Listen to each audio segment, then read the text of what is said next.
दरम्यान कुणाल कामराच्या शोवरून प्रेक्षकांना नोटीस देणारे मूर्ख असल्याचं राऊतांनी म्हटलंय।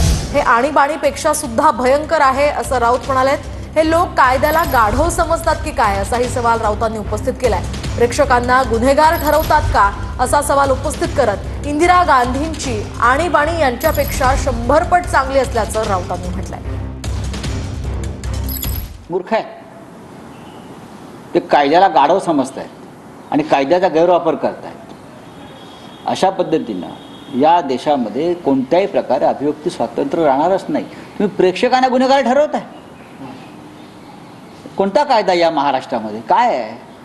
आणीबाणीपेक्षा भयंकर आहे। इंदिरा गांधींची आणीबाणी ही यांच्यापेक्षा 100 पट उत्तम होती। अशा प्रकारचा सगळा कारभार महाराष्ट्रात सुरू आहे। आणि हे म्हणे आणीबाणी विरुद्ध लढले, भंपक आणि बोगस लोक हे आणीबाणी विरुद्ध लढले, सेन्सॉरशिप विरुद्ध लढले। इंदिराजींच्या काळामध्ये चित्रपट बघायला गेलेल्या लोकांना अटका होत नव्हत्या।